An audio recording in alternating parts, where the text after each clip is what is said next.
একদম নয়।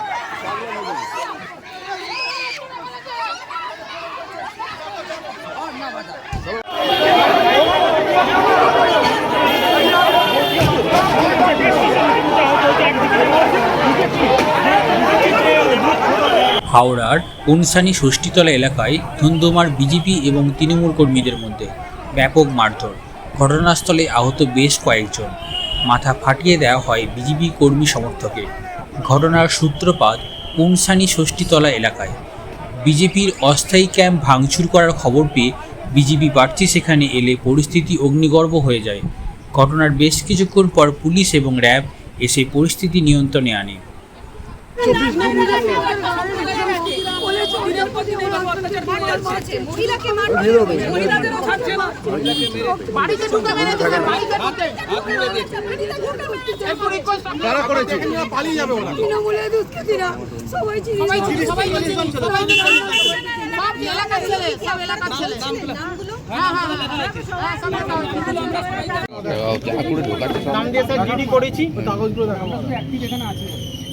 শুধু এইবার বলে না, প্রত্যেকবারের অত্যাচার করে। ভোট নিয়ে না, ওদের ইস্যু ভোট না, ওদের ইস্যু ওই আমি যে ঘরটায় আছি, আমরা হচ্ছে শেষ হিন্দু ঘর, আমাকে কিভাবে ওরা হ্যাকেল করে তুলে দেওয়ার চেষ্টা।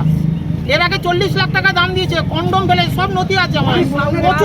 প্রচুর আমরা করেছি, প্রচুর আমরা থানায় জানিয়েছি, কিছু কম হয়নি। এরা নয় বিজেপি করছে, ঠিক আছে, আমি তো সাধারণ কর্মী, আমাকে এখানে নামগুলো বল। রাত্রিবেলা তোর বাড়িতে যে রাত্রিবেলা আসবো, এখন বলে গেছে রাত্রিবেলা আসবো, আবার আমরা 10টা ছেলে আমরা রাত্রিবেলা আসছি, রেডি থাকবো। আমাদের ওখানটা বারবার যাচ্ছে আর আসছে যাতে আমরা উত্তপ্ত হই। নামগুলো বল না, নামগুলো বল। তোমার নাম বলো। আমার নাম রিন্টু সিং। না নামটা বলেছি। এটাই বাড়ি লতিফের ছেলের নাম, লতিফের ছেলের নামটা কি? লতিফের ছেলে সুকাকে ডাকো না, সুকাকে ডাক না, ডাক তো।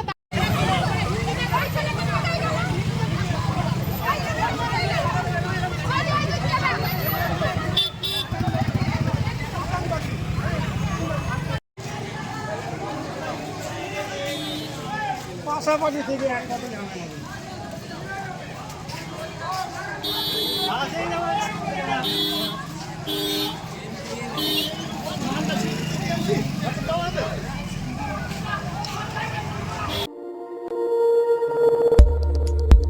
আমাদের সাথে থাকুন এবং দেখতে থাকুন নিউজ প্রাইম টাইমস, আপনাদের সাথে আপনাদের পাশে।